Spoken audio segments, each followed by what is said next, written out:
ಮೊನ್ನೆ ನಾನು ಎಲ್ಲೋ ಪ್ರವಚನಕ್ಕೆ ಹೋದಾಗ, ಫಂಕ್ಷನ್ಗೆ ಹೋದಾಗ ಒಬ್ಬರು ಭಾಳ ಚಂದ ಮಾತಾಡಿದರು. ದ್ರೋಣಾಚಾರ್ಯಲ್ಲಿ ಇರ್ತಕ್ಕಂಥ ದ್ರೋಹ ಯಾವುದಂತ ನೋಡ್ರಿ. ದ್ರೋಣಾಚಾರ್ಯ ಮಾಡಿದ ತಪ್ಪುಗಳು ಯಾವುವು? ಅವನು 3 ತಪ್ಪುಗಳನ್ನು ಹೇಳಿದ. ಏನಂತಂದ್ರೆ, ದ್ರೋಣಾಚಾರ್ಯ ಮೊದಲು ಮಾಡಿದ ತಪ್ಪು ಯಾವುದು ಅಂತಂದ್ರೆ, ಯಾರಿಗೂ ಕಲಿಸಲಾರದೆ ಇರತಕ್ಕಂಥ ವಿದ್ಯೆಯನ್ನು ತನ್ನ ಮಗನಿಗೆ ಮಾತ್ರ ಕಲಿಸಿದ್ದ. ಇದು ಸ್ವಾರ್ಥ ಗುಣ ದ್ರೋಣಾಚಾರ್ಯರಲ್ಲಿ. ಬೇರೆ ಯಾರಿಗೂ ಕಲಿಸದೇ ಇರತಕ್ಕಂಥ ವಿದ್ಯೆಯನ್ನು ತನ್ನ ಮಗನಿಗೆ ಮಾತ್ರ ಕಲಿಸಿದ್ದ. ಮಗನಿಗೆ ಹೇಳಿದ ವಿದ್ಯೆಯನ್ನು ಬೇರೆ ಯಾರಿಗೂ ಹೇಳಿಕೊಡ್ಲಿಲ್ಲಂತವ ದ್ರೋಣಾಚಾರ್ಯ. ಅವನಲ್ಲಿರ್ತಕ್ಕಂಥ ಇದೊಂದು ಕೆಟ್ಟ ಗುಣ. ಅವ ಯಾಕಿರುವಲ್ಲಕತ್ತ.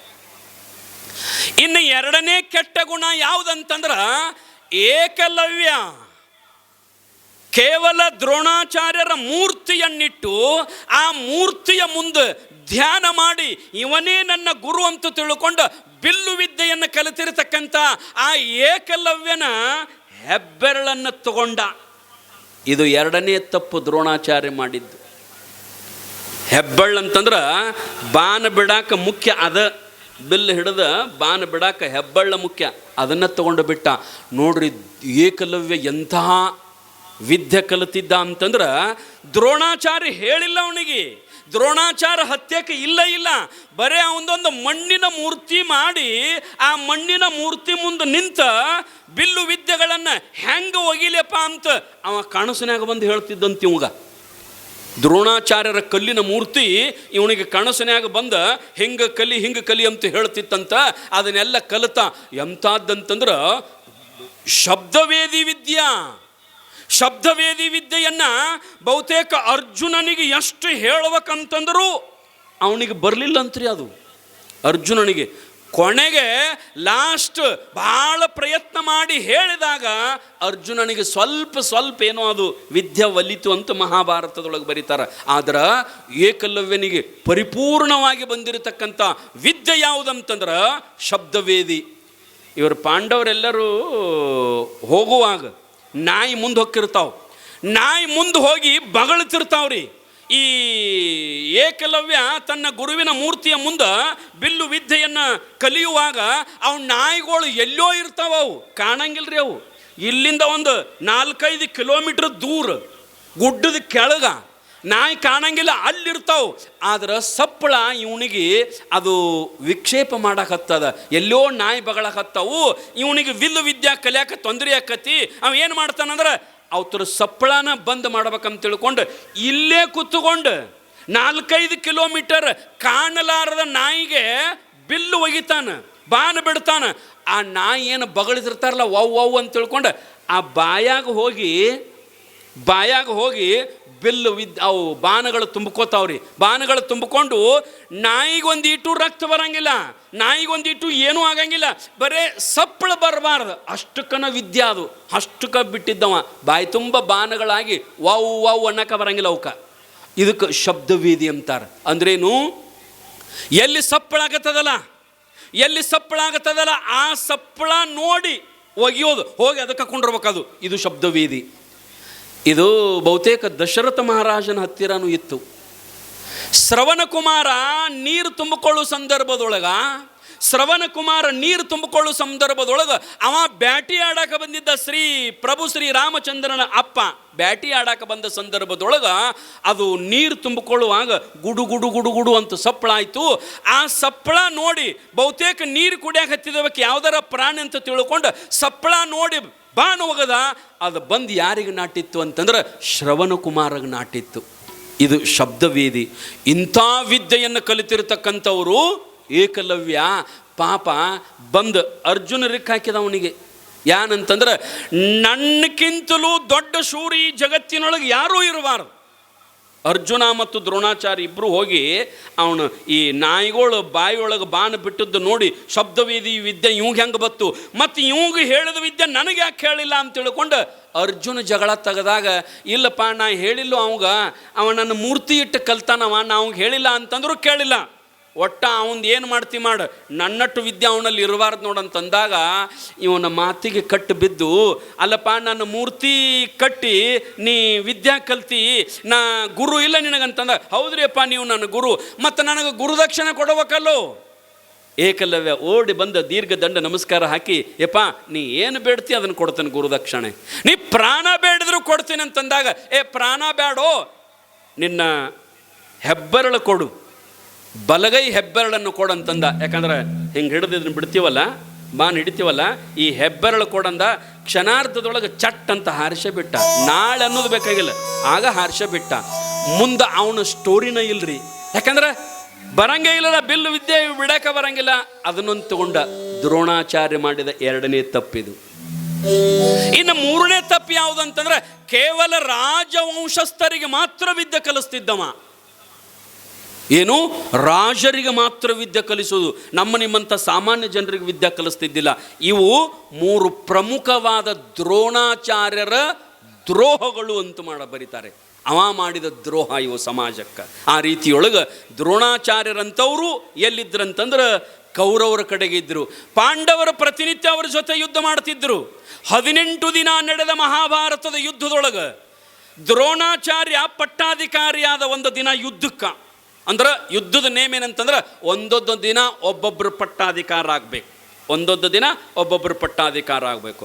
ಆವತ್ತು ದ್ರೋಣಾಚಾರ್ಯರನ್ನು ಪಟ್ಟಾಧಿಕಾರಿಯನ್ನಾಗಿ ಮಾಡಿ ಅವ ದ್ರೋಣಾಚಾರ್ಯ ಅಲ್ಲ, ಪಾಂಡವರಿಗೆ ಯುದ್ಧ ಕಲಿಸಿದವನ ಅವನೇ. ಮತ್ತಿನ್ನು ಅವನು ಕೂಡ ಯುದ್ಧ ಮಾಡೋದಂದ್ರೆ ಏನು ಸಾಮಾನ್ಯನ್ರಿ. ಯುದ್ಧ ಮಾಡುವಾಗ ದ್ರೋಣಾಚಾರ್ಯ ಬಿಟ್ಟ ಬಾಣಗಳಿಗೆ ಇಡೀ ಪಾಂಡವರ ಸೈನ್ಯ ತತ್ತರಿಸಿ ಹೋಯಿತು. ಈಗ ಇನ್ನೊಂದಿಟ್ಟು ನಿತ್ಯ ಯಾವಾಗ ಸೋಲ್ತೀವೋ, ಯಾವಾಗ ಸಾಯ್ತೀವೋ, ಒಂದು ಬಿಟ್ಟ ಬಾಣ ಎರಡು ಹೋಗಿ 4 ಹೋಗಿ 100 ಹೋಗಿ 1000. ಹಿಂಗೆ ಯುದ್ಧದೊಳಗೆ ಒಬ್ಬೊಬ್ಬರ ಮಂದ್ಯಾಗ ಮುಚ್ಕೊಳ್ಳಾಕತ್ತಿರಂತ ಬಾಣದ ಸುರಿಮಳೆಗೆ. ದ್ರೋಣಾಚಾರ್ಯ ಬಿಟ್ಟ ಬಾಣಗಳ ಸುರಿಮಳೆಗೆ ಪಾಂಡವರ ಸೈನ್ಯ ದಿಕ್ಕು ದೆಸೆ ಬಿಟ್ಟು ಓಡಿ ಹೋಗಿಬಿಟ್ರು. ಒಬ್ಬರು ನಿಂದಿರುವಾರು. ಆಗ ದುರ್ಯೋಧನನಿಗೆ ಎಷ್ಟು ಖುಷಿ ಆಯಿತು. ದ್ರೋಣಾಚಾರ್ಯ ಇವರನ್ನು ಸಂಹಾರ ಮಾಡಿಬಿಡ್ತಾನಂತಂದಾಗ ಹೊತ್ತು ಮುಳುಗಿತು, ಯುದ್ಧ ಮುಗೀತು. ಅಂದ್ರೆ ಅದು ಧರ್ಮಯುದ್ಧ. ಸೂರ್ಯ ಹುಟ್ಟಿದ ಅಂದರೆ ಯುದ್ಧ ಚಾಲು, ಸೂರ್ಯ ಮುಳುಗಿದ ಅಂತಂದ್ರೆ ಯುದ್ಧ ಬಂದ್, ಅದು ಧರ್ಮ ಯುದ್ಧ. ಈಗ ನಡೆದಾವ ನೋಡ್ರಿ, ಕತ್ತಲ ಅಂತಂದ್ರೆ ಚಾಲು ಈಗಿನ ಯುದ್ಧಗಳು. ಯಾಕಂದ್ರೆ ದ್ರೋಹದ ಯುದ್ಧ.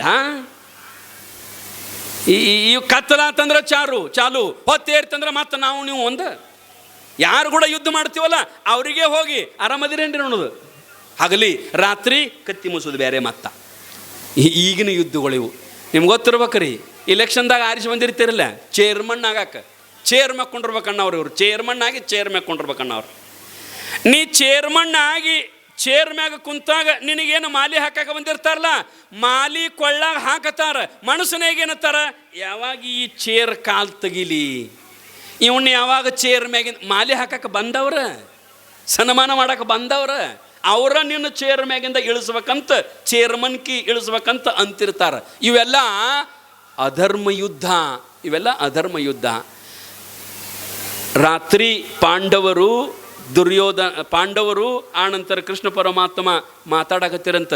ಆಯ್ತಿನ್ನು ನಾವಿನ್ನು ಸೋಲ್ತೀವಿ 2 ದಿನದಾಗ. ಯಾಕ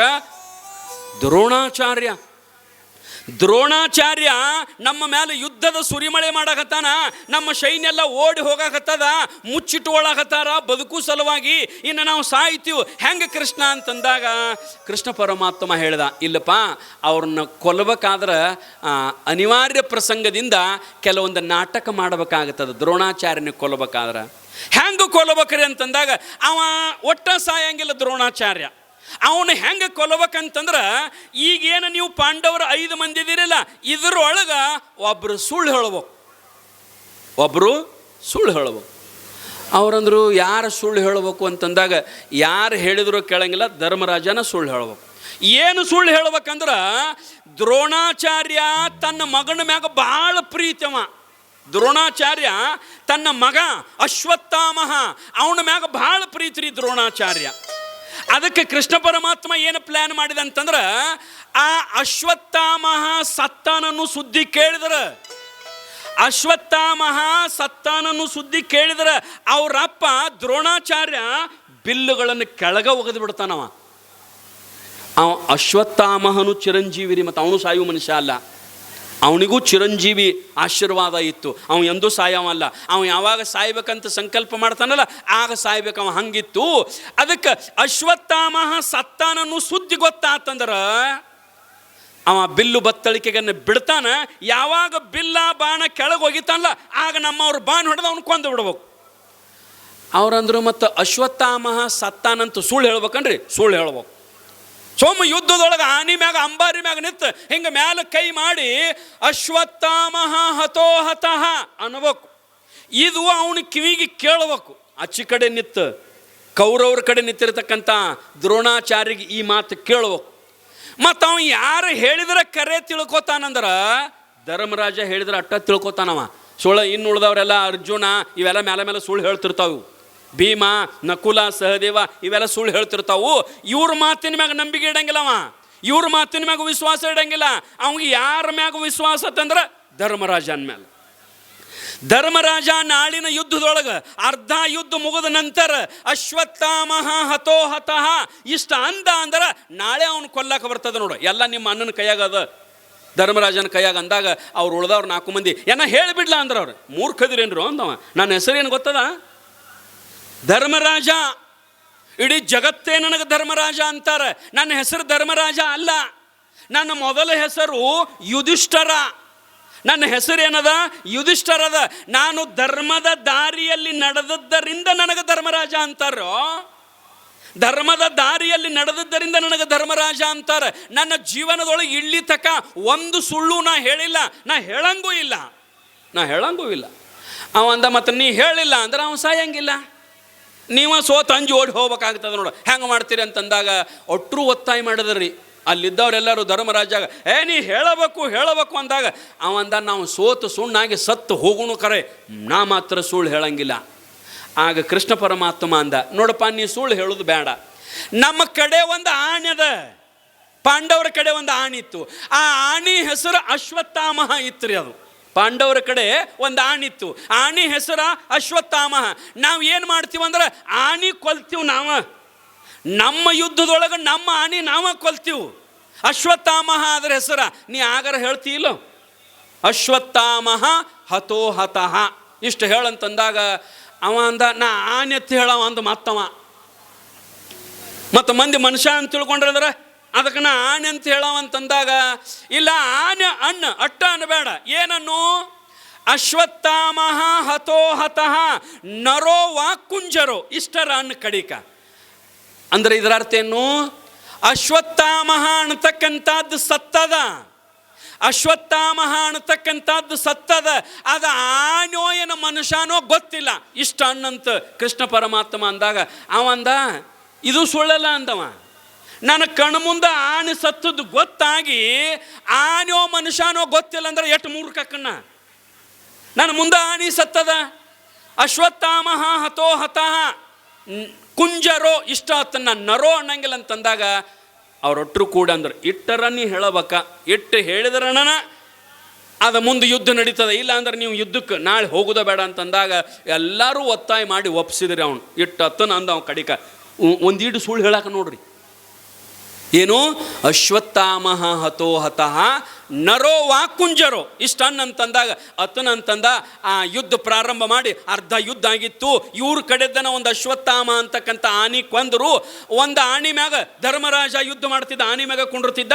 ಆನಿ ಮ್ಯಾಗ ಎದ್ದು ನಿಂತ ಆನೆ ಸತ್ತು ಕೂಡಲೇ ಮ್ಯಾಲ ಕೈ ಮಾಡಿ ಅವ್ರಿಗೆ ಕೇಳುವಂಗ ಅಶ್ವತ್ಥಾಮಹ ಹತೋಹತಃ ನರೋ ವಾ ಕುಂಜರೋ ಅಂದ. ನರೋವಾ ಅನ್ನುವಾಗ ಬಿಟ್ಟರು, ಕುಂಜರೋ ಅನ್ನುವಾಗ ದೊಡ್ಡ ನಗಾರಿ ಡಾಮ್ ಡಾಮ್ ಡಾಮ್ ಡಾಮ್ ಬಾರಿಸ್ಬಿಟ್ರು. ಅಂದ್ರೆ ಕುಂಜರೋ ಅನ್ನೋದು ಕೇಳಬಾರದು, ನರೋ ಅನ್ನೋದು ಅಟ್ಟ ಕೇಳ್ಬೇಕಂತ ಹೇಳಿದಾಗ ಇವ ಅಂದದ್ದು ಆ ದ್ರೋಣಾಚಾರ್ಯಗೆ ಹೋಗಿ ಕೇಳ್ತೀರಿ ಏನಂತ? ಅಶ್ವತ್ಥಾಮ ಹತೋಹತಃ ನರೋ ಅಟ್ಟು. ಅವಂಗೆ ಗೊತ್ತಾದಾಗ ಅವ ಏನು ಯುದ್ಧ ಮಾಡಕತ್ತಿದ್ದಲ್ರಿ, ಸಾಗರದಂಗ ಬಾಣಗಳು ಬರ್ತಿದ್ದು. ಒಮ್ಮೆ ಅವತರನ್ನ ಏನು ಮಾಡಿದ ಅಂದ್ರೆ ಬಿಲ್ಲ ಬತ್ತಳಿಕೆ ಕೆಳಗ ಹೋಗದ. ನನ್ನ ಮಗ ಸತ್ತ, ನನ್ನ ಮಗ ಸಾಯವಲ್ಲ, ಹೆಂಗೆ ಸತ್ತ? ಮತ್ತು ಇದನ್ನ ಧರ್ಮರಾಜ ಹೇಳ್ತಾನಂದ್ರೆ ಅವನು ಸುಳ್ಳು ಹೇಳವಲ್ಲ, ಬಹುತೇಕ ಸತ್ತಿರ್ಬೇಕು ಅಂತ ಹೇಳಿ ಅವ ಬಿಲ್ಲು ಬತ್ತಳಿಕೆಗಳನ್ನು ಬಿಟ್ಟು ಏನು ಮಾಡಿದ ಅಂತಂದ್ರೆ, ನನ್ನ ಮಗ ಸತ್ತಾನಂದ್ರೆ ಸ್ವರ್ಗಕ್ಕನ ಹೋಗಿರ್ಬೇಕು. ಯಾಕಂದ್ರೆ ನನ್ನ ಮಗ ವೀರ ಮರಣವನ್ನು ಅಪ್ಪಿದವರೆಲ್ಲರೂ ಸ್ವರ್ಗಕ್ಕೆ ಹೋಗ್ತಾರ, ನನ್ನ ಮಗ ಸ್ವರ್ಗಕ್ಕೆ ಹೋಗಿರ್ಬೇಕು, ಅವನು ಹೊಳ್ಳಿ ಕರ್ಕೊಂಡು ಬರ್ಬೇಕಂತ ಹೇಳಿ ಇವ ಏನು ಮಾಡಿದಂತಂದ್ರೆ ದ್ರೋಣಾಚಾರ್ಯ ಬಿಲ್ಲ ಬತ್ತಳಿಕೆ ಎಲ್ಲ ಇಟ್ಟು ಯುದ್ಧದ ಭೂಮಿಯನ್ನು ದಾಟಿ 3 ಕಿಲೋಮೀಟರ್ ಹೊರಗೆ ಹೋಗಿ ಅಲ್ಲೊಂದು ದೊಡ್ಡ ಗಿಡದ ಕೆಳಗಡೆ ಮಲ್ಕೊಂಡ.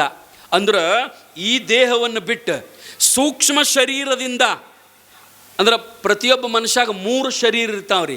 ದೇಹ ಇಲ್ಲೇ ಬಿಟ್ಟ ಒಳಗಿನ ಜೀವಟ್ಟ ತಗೊಂಡು ಎಲ್ಲಿಗೆ ಹೋದಂತಂದ್ರೆ ಸ್ವರ್ಗಕ್ಕೆ ಹೋದ್ರಿ.